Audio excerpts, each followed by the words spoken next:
네, 봉독드릴 말씀은 빌립보서 1장 18절에서 21절 말씀입니다. 그러면 무엇이냐? 그치려로 하나, 참으로 하나, 무슨 방도로 하든지 전파되는 것은 그리스도니 이로써 나는 기뻐하고 또한 기뻐하리라. 이것이 너희의 강구와 예수 그리스도의 성령의 도우심으로 나를 구원에 이르게 할 줄 아는 고로 나의 간절한 기대와 소망을 따라 아무 일에든지 부끄러워하지 아니하고 지금도 전과 같이 온전히 담대하여 살든지 죽든지 내 몸에서 그리스도가 존귀하게 되게 하려 하나니 이는 내게 사는 것이 그리스도니 죽는 것도 유익함이라. 아멘.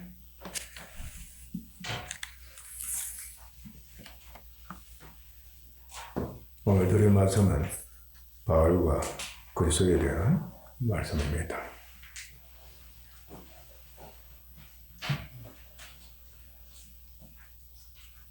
그리스도와 믿음에 대해서 가르침을 받는 것은 이 땅에 사는 동안 교회는 계속됩니다. 끝이 없습니다. 그리스도를 믿어야 구원이 있는 겁니다. 예수님을 믿기 전에 바울은 율법의 하나님을 섬기던 유대인이었습니다. 독실한 지독한 유대교인이었습니다. 청년인데 정말 대단했습니다.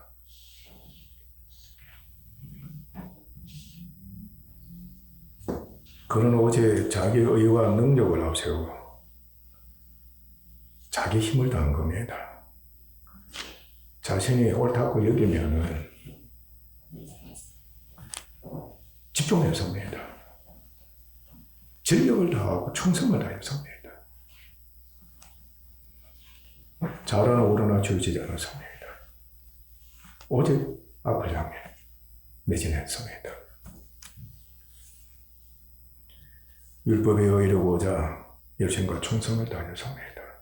어떻게 하든 간에 하나님께서 주신 율법의 모든 의가 있지 않습니까? 그 의를 다 지켜 행하고자. 그래서 완전한 사람이 되어서 율법의 의에 완전하게, 온전하게 이루고자 했던 겁니다. 율법으로서는 흠이 없었습니다. 어릴 적부터 양심에 거리낌 없이 하나님을 사랑하고 율법을 사랑했습니다. 다 지켜냈습니다. 다 지켜냈습니다. 자신도 감정한 겁니다. 나는 율법이 어려워서는 흠이 없다고 말합니다. 그러다 보니까 어린아이처럼 죄의식이 있겠습니까? 없겠습니까? 죄의식이 없었던 겁니다. 여러분들은 죄의식이 심각하죠. 어릴 적부터 부모님 말씀 제대로 듣지 않았기 때문에 죄의식이 많았습니다. 그러나 바울은 죄의식이 없었습니다. 하나님의 선민으로서 그렇게 자부심을 가질 수 없었습니다. 우리는 택하신 입은 이스라엘이다. 하나님의 백성이다. 나도 그 중에 한 사람이다. 이방인과 자신을 철저하게 이방인들을 죄인으로 여겼습니다. 철저하게 구별했습니다. 하나님과 동족 이스라엘을 진심으로 사랑했습니다. 율법을 다 지키면은 영생을 얻는다는 것을 굳게 믿고 있었습니다. 영생을 얻는다고 여겼습니다. 이스라엘의 구원자로 오실 정치적 메시아를 간절히 소망하고도 있었습니다. 하나님 보실 때 인간적으로는 남날 데 없었습니다. 최고의 청년이었습니다. 그런데 죄는 인류의 조상 아담의 타락 이후 모든 사람 마음속에 존재해서 활동하고 있었습니다. 그러나 율법을 알지 못하는 순전한 어린아이들 앞에서는 죄는 아무런 힘도 지니지 못하는 겁니다. 왜냐하면 아이들은 죄를 모르며 죄를 죄로 여기지 않기 때문입니다. 죄를 죄로 여기지 않고 죄를 모르는 이상은 죄는 죽은 것이나 다름없습니다. 힘을 발휘할 수가 없습니다. 정죄를 해야만이 죄가 살아나는 겁니다. 마치 죄가 사화산으로서 죽은 상태와 같습니다. 죽은 화산과 같다는 뜻입니다. 그러나 아이들이 성장해 자의식이 생겨나고 율법이 가입돼 양심의 법도 율법에 해당됩니다. 책임과 의무를 갖게 되면 상황은 달라집니다. 너 책임져야 돼. 너 이거 꼭 해야 돼. 아이들이 자라게 되면은 선생이나 부모, 이웃이 그렇게 이제 율법을 부여하는 겁니다. 그러면은 죽어있던 죄는 율법으로 말미암아 언제든지 폭발할 수 있는 이제 휴화산으로 변화가 됩니다. 휴화산이 되는 겁니다. 죄를 짓기만 해봐라.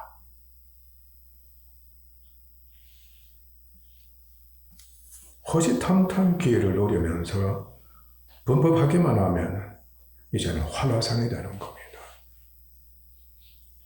분출이 된다는 겁니다. 활화산이 되어서 폭발하고자 하는 가운데 있습니다. 만약에 아이들이 범법의 율법을 어기면 적극적으로 정죄하는 율법의 죄는 반항합니다. 반항합니다. 부모가 정죄하면 아이들이 반항한다 그랬죠. 대적하게 되어 있습니다. 바로 죄입니다. 죄. 아이 속에 있는 죄가 그 아이를 어떻게 한다? 이제 도구로 이용한 겁니다. 무섭습니다. 죄는 살아나고 악노릇을 하고 마는 겁니다. 그러면 죄를 알게 됩니다. 죄의식을 갖게 됩니다. 찾아가게 돼요. 심지어는 죄가 일으키는 죄책감이 일어난다 그랬죠. 그 죄가 죄책감을 일으켜서 대적하게 만들고 반항하게 만드는 겁니다. 율법과 자기어로서 죄를 짓지 않으려고 또한 그 죄를 해결하려고 노력합니다. 아이에게 공부해라. 공부해라. 지적을 합니다. 지시를 합니다. 그런데 성적이 부모 뜻대로 되질 않았습니다. 정죄가 있는 겁니다. 왜? 이것밖에 못해. 너 공부하지 않았구나. 정글이 있는 겁니다. 아이는 공부해야 하는 거예요. 공부해야 하는 거예요. 어떻게 무서워서 공부해야 되는 거예요.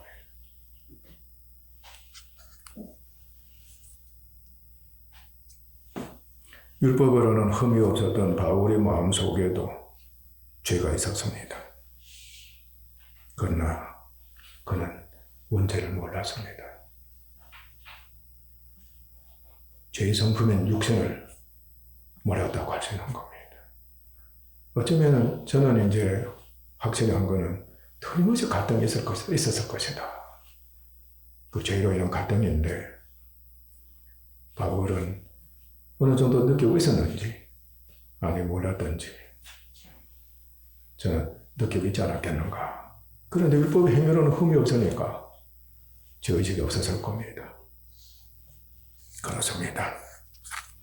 그러한 바울에게 율법이 그의 죄를 정죄하는 너무나도 큰 사건이 발생하게 된 겁니다. 생전 죄를 알지 못했던 아이에게 이웃이 너 이 녀석 거짓말했구나, 너 잘못했구나 지적을 하게 될 때 아이는 또 부모도 충격받을 겁니다. 이게 죄구나. 적극적으로 죄의식을 갖게 됩니다. 바울이 그랬습니다. 율법이 정죄함으로써 죄가 살아나서 죄를 깨닫게 되고 자신은 죄인이며 그의 마음속에 죄가 있다는 것을 발견하게 되는 기회를 갖게 된 것입니다. 그는 거룩하신 하나님께서 주신 율법을 숭배할 정도로 귀하게 여겼습니다. 율법을 숭배까지 했을 정도로 귀하게 여겼습니다. 하나님 주신 율법이니까 하나님의 백성답게 율법을 다지게 행하라 하고 하나님께서 한편은 엄명하신 거니까 그렇게 되면 영생을 얻는다. 그 법을 수호하는 일에 충성을 다했습니다. 그의 삶은 율법 그 자체였다고 해도 과언이 아니었습니다. 그러니까 율법으로서는 빈틈이 없었다는 뜻입니다. 그런데 동족인 유대인 그리스도인들이 율법 시대는 끝났다. 유대인 그리스도인들이 율법 시대는 끝났다 한 겁니다. 예수를 믿은 동족이 율법 시대가 끝났다는 겁니다. 유대인이면서도 말이죠. 그리고 율법과 자기 노력으로서는 영생을 할 자가 없다. 복을 받지 못한다. 구원하지 못한다. 그렇게 소위 떠들고 다니는 겁니다.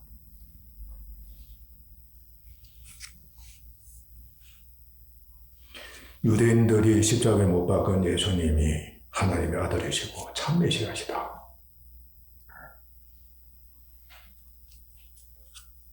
유대인이든 이방인이든 누구든지 그를 믿음으로서만이 성령의 영생에 이르고 구원에 이르고 하나님의 자녀가 돼 하나님을 아버지로 섬기는 새 시대가 도래했다고 주장을 했던 겁니다. 바울에게는 상상을 초월할 정도로 충격적이고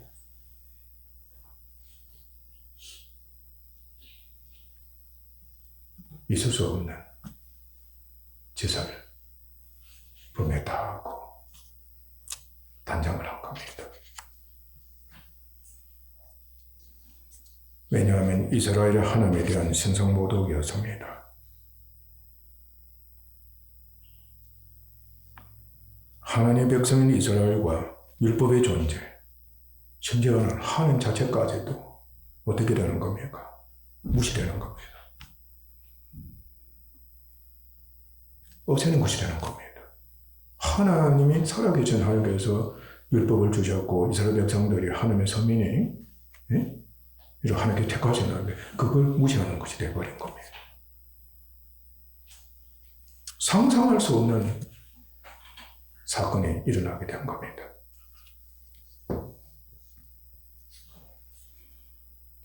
극히 분노했습니다. 사기가 등장했습니다. 죽여버리겠다는 그 사기가 등장했다는 겁니다. 자원에서 율법을 어기고 이단자들이 된 유대인 그리스도인들에 대해서 율법을 쫓아 철저하게 그들을 정죄해서 형벌을 받게도록 시도했던 겁니다. 이를 가렸을 겁니다. 그러나 바로 이것이 율법으로 말미암아 바울이 육신에 있는 죄의 정욕이 활라산에 대해 왕에 대해서 그의 지체 중의 역사여 바울 자신을 분노하고 악하게 하는 결과를 초래했던 것입니다. 죄가 일으키는 악한 분노였다는 겁니다. 곧 판단하는 그 판단으로 바울 자신이 판단을 받은 겁니다. 과거에 우리 재산 문제, 개종 문제로 인해서 가족 간에 심각한 충돌이 일어났습니다. 조상들, 부모가 그 후손들에 대해서 지극히도 정죄였습니다. 사정없이 정죄였습니다. 얼마나 분노했는지 몰라합니다. 완전히 악에 점철되고 말았습니다. 심지어는 자녀들과 완전히 인연을 끊어버리고 사정없이 매질을 하고 완전히 버렸습니다. 심지어는 죽이까지 한 겁니다. 지금도 해교도들 또는 힌두교들 사정없이 죽여버립니다.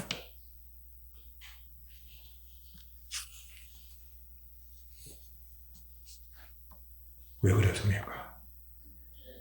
집안을 망하게 합니다. 조상을 어떻게 한다는 겁니까? 무시해버리는 거예요. 조상이 하나님 아닙니까? 하나님과 집안을 한편 없앤다는 뜻입니다. 불효막심한 자식. 원수를 이길 수밖에 없는 겁니다. 네 하나는 죽어도 좋다는 뜻입니다. 네 하나는 없어도 괜찮다는 뜻입니다. 많은 사람들이 이민을 갔습니다. 다시는 부모 집에, 조상 집에 올 수가 없었습니다.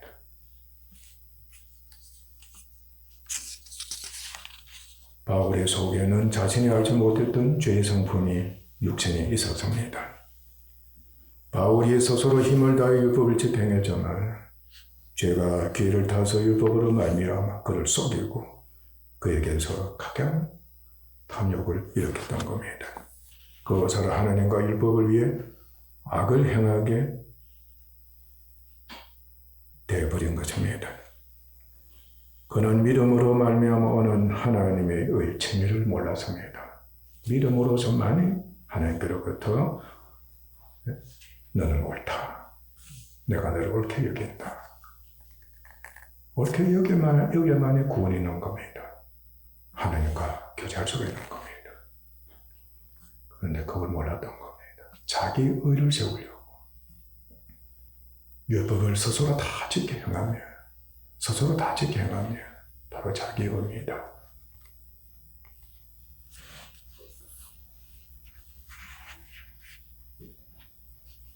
자기 의를 세우려고 했기 때문에 유독에 대한 그의 획기적인 열심은 그 열심만큼 비례적으로 심지어는 그 이상으로 죄가 그를 더욱 탐욕스럽게 해서 힘써 하나님의 의를 복종치 않게 만들었던 것입니다. 여러분들도 분노 한번 해보세요. 분노 한번 해보신 적 있죠? 극단적인 분노가 있게 되면 무슨 짓을 하는가? 다 우리는 경험자들입니다. 그는 분노와 살기가 매우 등등해져서 그리스도인들에 대한 회방자, 핍박자, 폭행자가 되고 심지어는 살인에 동조하는 자가 됐습니다. 이를 당연하게 여기는 겁니다. 그러나 그의 분노는 하나님께 있는 거룩한 분노가 아니었습니다. 마음속에서 발생한 악한 분노였습니다. 바울도 역시 하나님 앞에서는 살인자였으며 죽음마땅한 자였던 것이었습니다. 그 당시 그는 이 충격적인 사실을 몰랐기 때문에 율법을 쫓은 자신의 행위를 당연히 옳다고 여겼습니다. 우리들도야 우리 사랑한다. 내 아들을 따라 공부 열심히 해라. 다 너를 위한 것이에요. 우리 가문을 위한 것이다.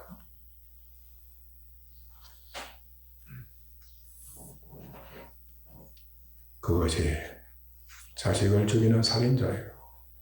하나님, 부모와 자식들이 원수가 된다는 것을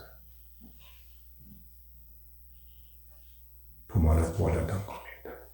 그것을 너무나도 당연하게 여겼던 것입니다.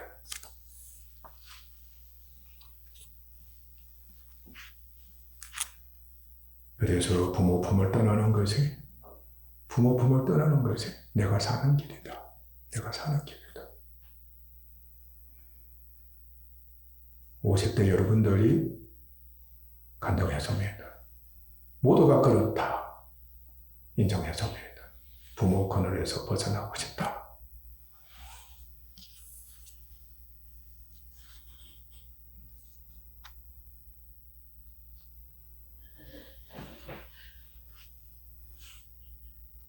바울은 이 충격적인 사실을 몰랐기 때문에 율법을 쫓은 자신의 행위를 당연히 옳다고 여겼습니다.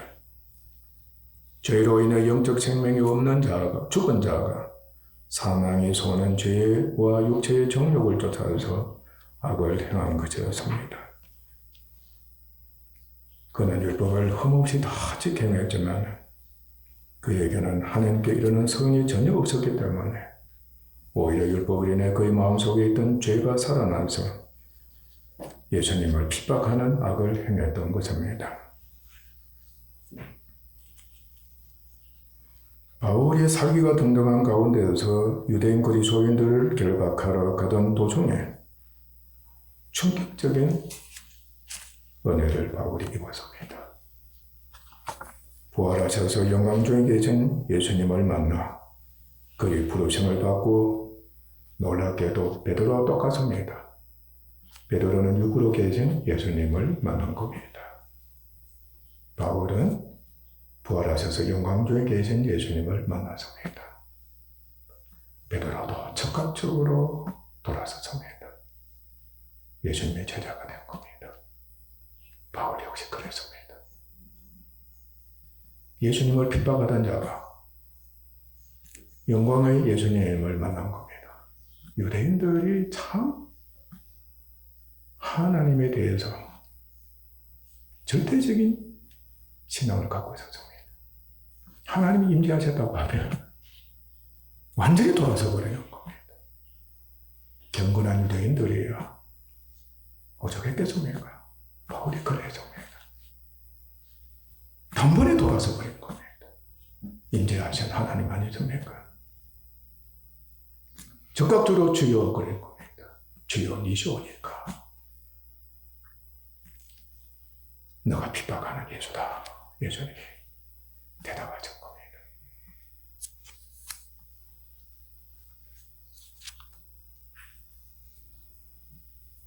예수님을 만나 그의 부르심을 받고 적극적으로 회심해 그를 참 메시아로 영접하고 순종했습니다.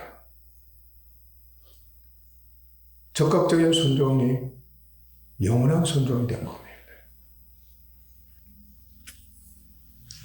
그리스도께서는 그의 율법주의적인 행위가 그를 박해하는 것임을 가르쳐 주셨습니다.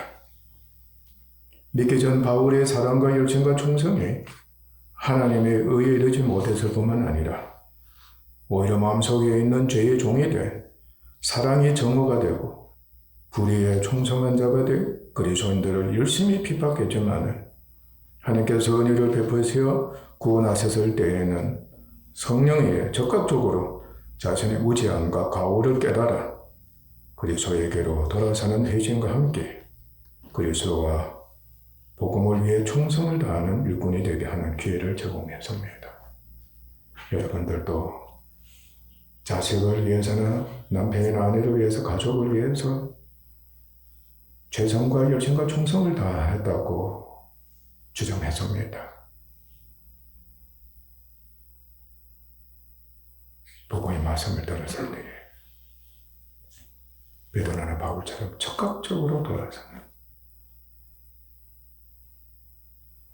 자신이 큰 죄인이었다는 것을 인정하고 죄의 종이 되었습니다. 인정했습니다. 주님을 영접하는, 주님을 의지하는 여러분들이 계속 되시기를 주님 이름으로 간절히 축원합니다. 바울은 예수 그리스도를 믿고 성령을 받아 구원 얻은 적지 모든 것을 버렸습니다.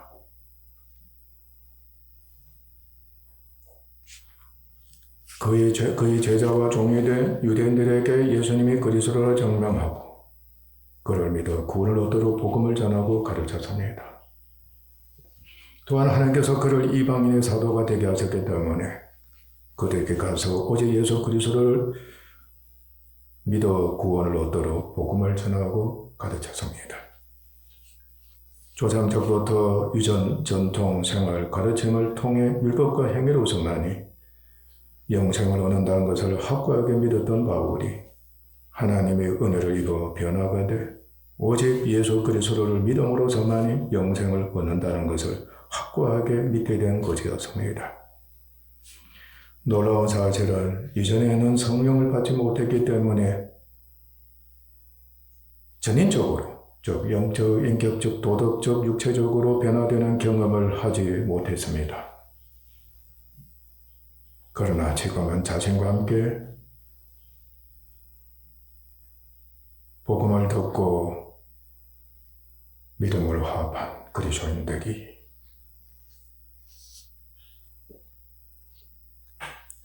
믿음으로 말미암아 예수님과 연합되면서 성령에 의해 변화가 되는 사건을 계속해서 경험하게 됐다는 것입니다.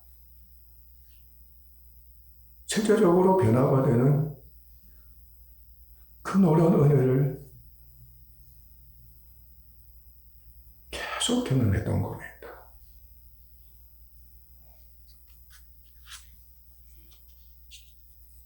살아계신 하나님께서 왜 믿는 우리들에게도 변화되게 하시겠사옵니까? 여러분들, 믿기만 하면 변화가 되는 겁니다. 믿음이 자란다는 것은 많은 변화를 받게 된다는 뜻입니다. 그래서 바울은 믿음 안에서 그리스도를 사랑하고 자랑하며 존귀하고 영화롭게 해드리고자 했으며 자신에게 유괴된 육체적인 모든 것을 그리스도를 위해 배설물로 여겼습니다. 쓰레기로 여겼습니다.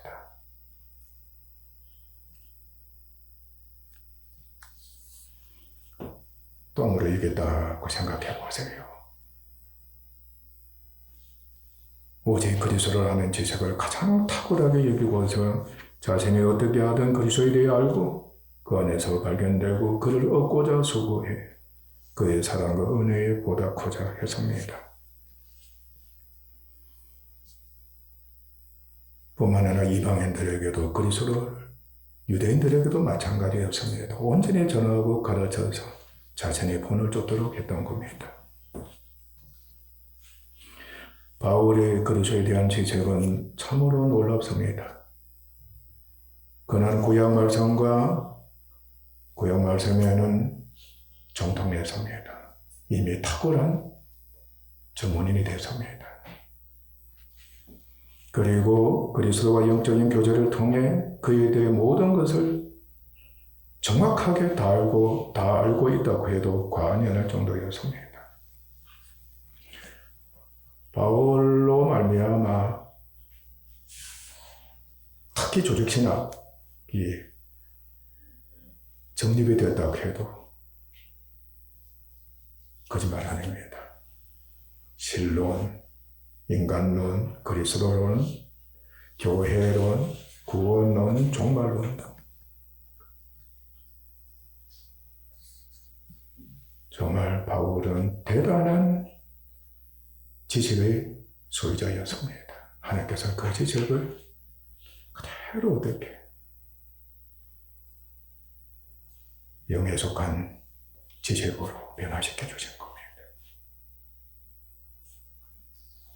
사도 바울 율법에 대해서 얼마나 정확하게 알고 있었는가. 만약에 그 율법이 그리스도에 대한 그림자라고만 깨달았다면 바로 바울에게 하나님께서 검해 주신 겁니다. 율법이 복음의 그림자다. 그리스도의 그림자다. 바울이 깨달은 겁니다.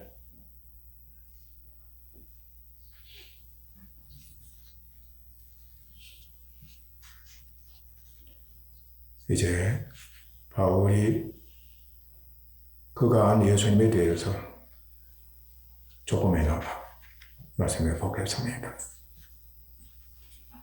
창세전부터 영과 인격적으로 살아계신 하나님께서는 유일하신 하나님이시다. 그런데 성부, 성자, 성령의 삼위로 계시며 일체가 되신다.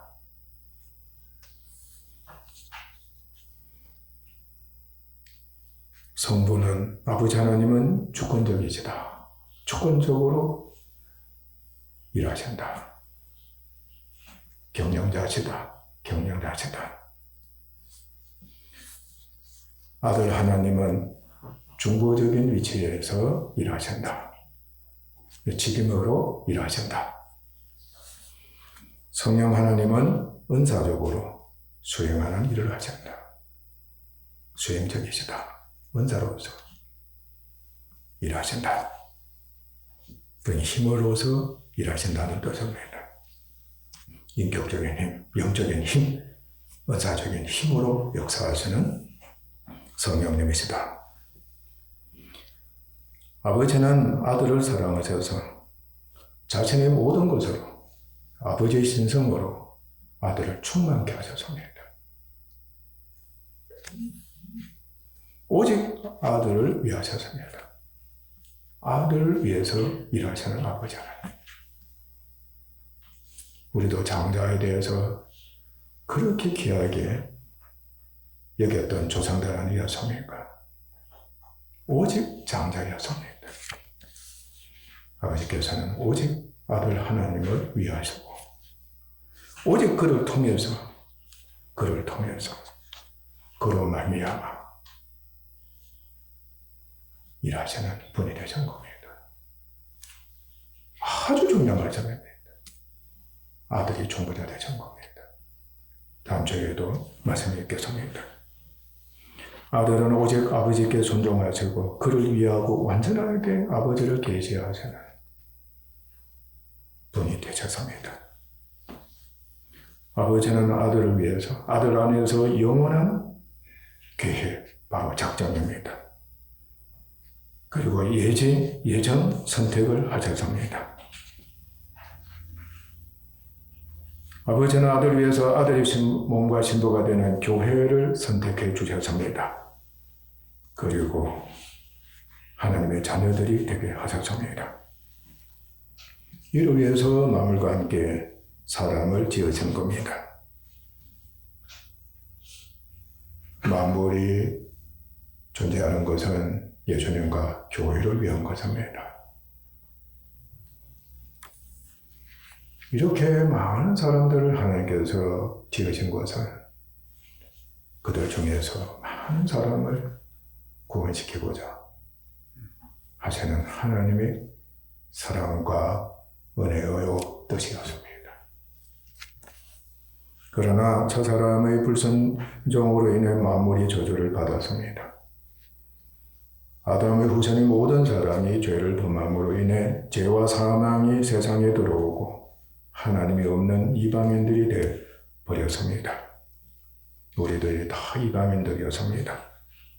그러나 그들 중에서 그를 믿는 자들에게 구약에서 약속의 말씀을 주셨습니다. 아브라함, 이삭, 야곱 등 구약의 믿음의 모든 사람들에게는 약속의 말씀을 주셨습니다. 바로 그 절정이, 중심이 예수 그리스도를 믿어 구원을 얻게 하신다는 것이었습니다.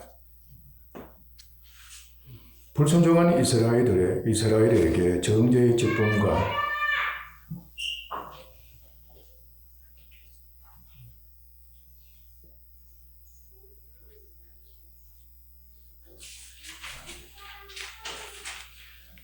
불순종하는 이스라엘에게 정죄의 직분과 몽학 선생인 역할하는 율법을 주셔서 모든 사람을 죄 아래 가두셨습니다. 모든 사람을 어떻게 하기 위해서 죄 아래 가두시기 위함이었습니다. 그래서 형벌을 받도록 하신 겁니다. 모든 사람, 이스라엘뿐만 아니라 모든 사람들이 정죄를 당하고 형벌을 받게 되어 있다는 뜻입니다. 이는 모든 사람이 죄인이고 죄의 종이고 심판에 있는 것을 드러내고 예수 그리스도께로 인도해 그를 믿음으로 말미암은 약속을 믿는 자들에게 주려 하심이었습니다.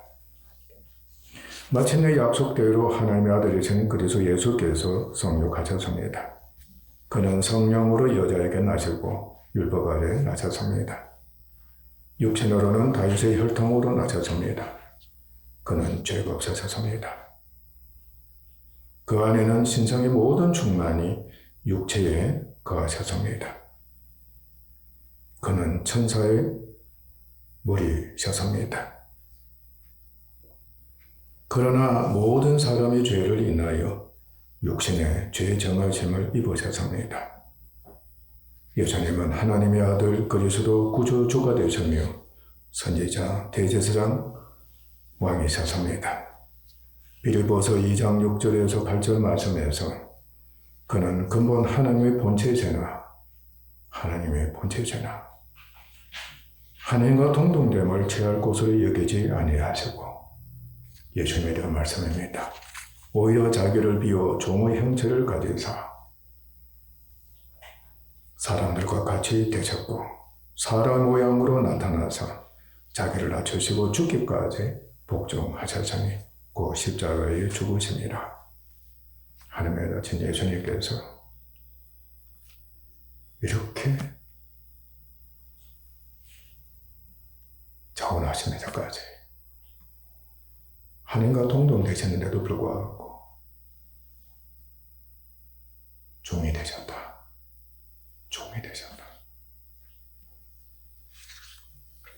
그러나 그는 우리 죄를 위하여 육체로는 죽임을 당하셨지만은 영으로는 어렵다 하심과 살리심을 받으셨습니다. 그는 첫 열매로 부활하셨습니다.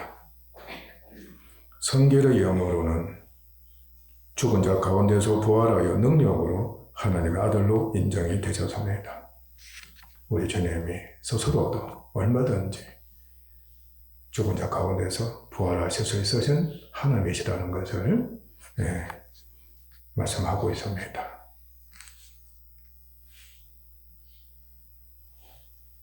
그러나 우리 주님은 결코 스스로 자신을 위해서 하신 일은 없으셨습니다. 오직 아버지를 위해서 사시고 일하신 겁니다. 빌립보서 2장 9절 11절에서 이름으로 하나님이 그를 지극히 높여 모든 이름 위에 뛰어난 이름을 주사 하늘에 있는 자들과 땅에 있는 자들과 땅 아래 있는 자들로 모든 무릎을 예수의 이름에 꿇게 하시고 모든 입으로 예수 그리스도를 주라 시인하여 하나님 아버지께 영광을 돌리게 하셨느니라. 하나님께서 그를 영광의 주가 되게 하셔서 하나님 우편에서 왕노를 하게 하시고 구원주가 되게 하셨습니다. 그곳에서 예수님은 누구든지 그를 믿는 자들에게는 성령을 부어주셔서 성령에 의해 영혼을 구원하고 영생케 하셨습니다. 또한 교회를 세우시고 지금도 확장하고 계십니다. 종말입니다. 마침내 이방인과 유대인의 충만한 수가 구원을 얻을 것입니다. 만물이 통일되게 하실 겁니다.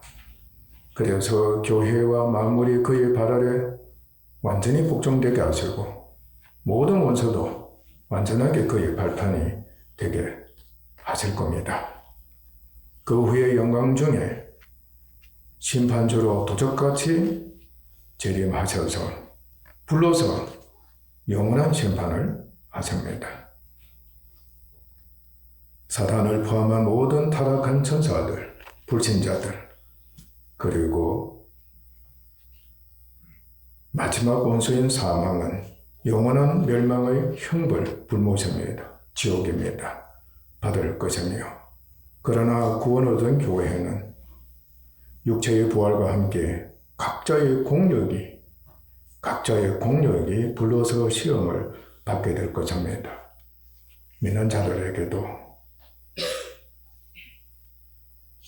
주님 심판하신 그날에 믿음이 얼마나 있는가, 그 믿음으로 말미암아 행적이 있을 겁니다. 그때 불러서 시험을 받는 겁니다. 그 표정이 지금 우리가 불러서 하나님께로부터 징계를 받는 겁니다. 믿음의 실현이 되게 하시고, 그리고 예수의 영혼권을 채우는 주의 제자가 되게 하신 겁니다. 여러분이 속에서도 어떠고 그러죠? 불타는 겁니다. 육신이 있는 곳에는 영분이 있습니다. 불러서 하나님이 심판하신 겁니다. 우리는 그 가운데에서 믿음이 자라는 은혜를 잊게 되는 겁니다. 그래서 믿음으로 말미암아 말씀대로 선을 행하는 겁니다. 사랑을 하고 하나님을 영원하게 드리며 영혼을 구원하고 그들 위해서 수고하는 겁니다.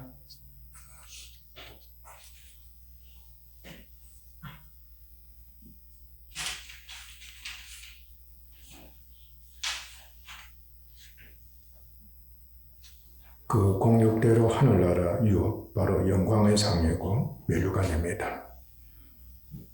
받아서 천국에서 예수님과 영원히 함께 살 것입니다. 교회는 우리도 바울의 본을 쫓아 믿음과 성령 안에서 그리스도의 은혜에 보답하는 양으로 그를 사랑하고 존경해드리며 자신에게 유익했던 육체적인 모든 것을 여러분 배설물로 여기고서 그리스도를 아는 지식을 가장 탁월하게 여기고 자신이 어떻게 하든 그리스도에 대해서 알고 그 안에서 발견되고 그를 얻고자 수고해야 합니다. 말씀드렸듯이 서로 사랑하게 되면 서로 은혜를 잊게 되면은 오직 사랑하는 자를 위해서 오직 은혜 베푼 자를 위해서 모든 것을 다 바치는 겁니다. 아내가 남편을 사랑한다면 어떻게 하면 남편을 위해서 남편에 대해서 모든 것을 다 알고자 하고 남편을 통해서 무언가 얻으려고 하는 겁니다. 남편의 모든 것이 다 내 것이다. 틀림없이 그렇게 됩니다. 남편을 위해서라면 죽어도 좋다는 겁니다.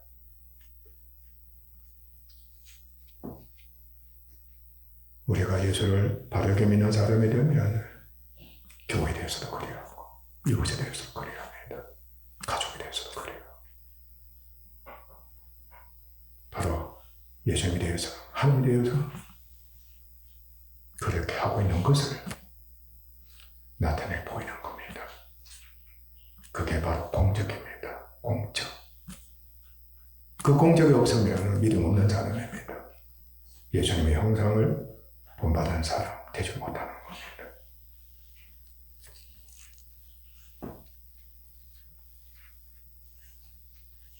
그래야만 예수님의 형상을 본받아 성화가 돼 천국 유업의 상을 받아서 영원롭게 될 수가 있습니다. 우리는 삶과 살펴야 합니다. 우리 자신이 지금 무엇을 위해 알고자 하고 얻고자 하는가를 말합니다. 그래서 외에는 오직 육신에 속해 허망하고 썩어질 것을 알고 얻는 것에 집중해서 영원한 멸망만이 있을 뿐인 겁니다. 예수 외에는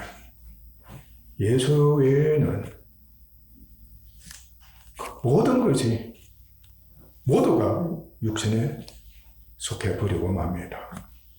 죄의 종이 되고 만다는 겁니다. 사망의 종이 되고 만다는 뜻입니다. 예수 외에는 다른 것을 알고자 하고 얻고자 하고 그곳으로서 능력을 갖고자 한다면 영원한 멸망밖에 없습니다. 서론에서 말씀드린 대로 그리스도에 대한 신뢰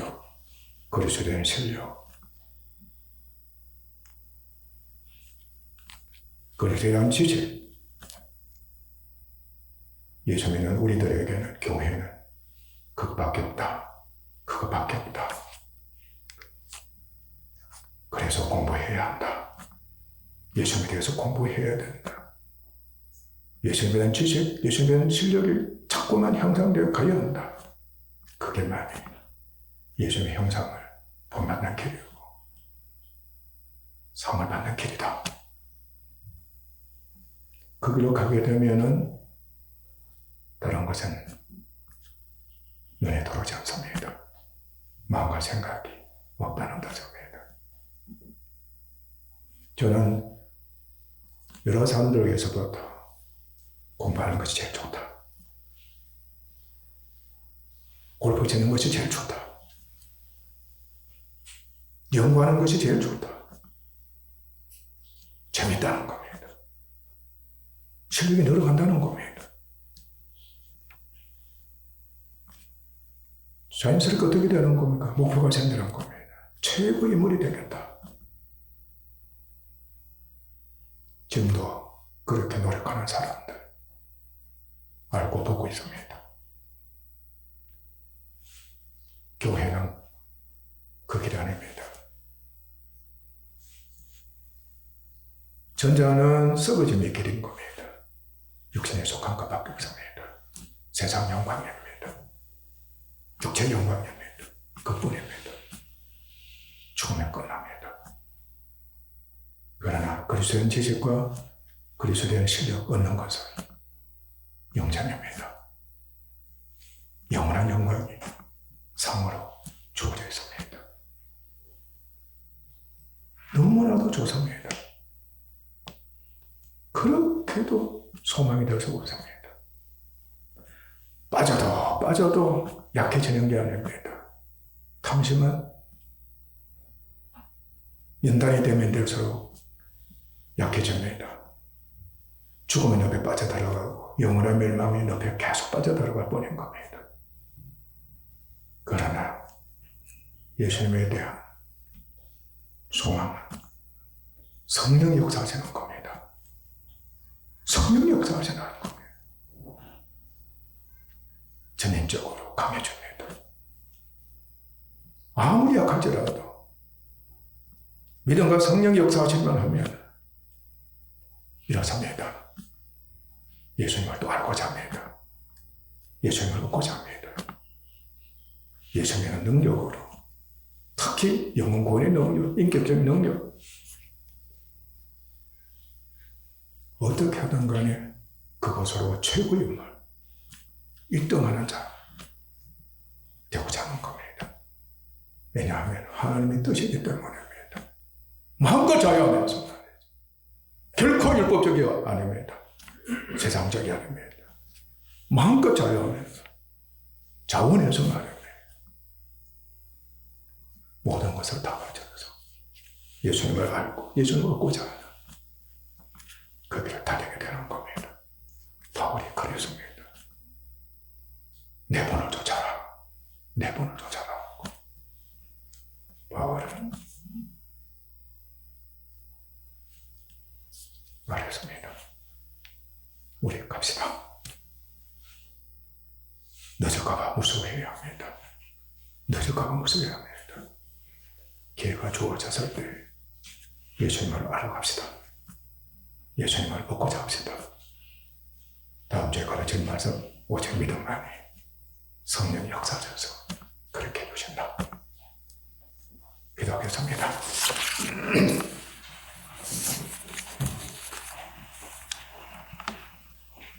하나님 아버지, 예수 그리스도를 알아가게 하시니 감사합니다. 그러나 이론적으로 알아가는 것이 아닙니다. 믿음이 있어서 예수님에 대해서 알아가는 겁니다. 믿음이 자라면 자랄수록 예수님에 대해서 더욱 알고자 하고 더욱 얻고자 하는 겁니다. 전심을 다하는 겁니다. 전력을 다하는 겁니다. 잘은 오르나 지치지 않습니다. 그 길을 가고 싶습니다. 바울이 본을 쫓고 싶습니다. 믿음의 조상들이 본을 쫓고 싶습니다. 그 길로 인도하소서. 인도하실 줄 믿사옵고 감사합니다. 이를 위해서 주님만 의지하는 주님께 나의 모든 것을 맡기고 가족의 모든 것을 맡기고 무엇이든 다 주님께 맡겨버려. 주님만 알아갈 때에 다 해결해 주시는 그 복을 저희들 하여금 닿게 주시는 것입니다. 감사합니다. 존귀하신 예수님의 이름으로 아버지 하나님께 기도하옵나이다.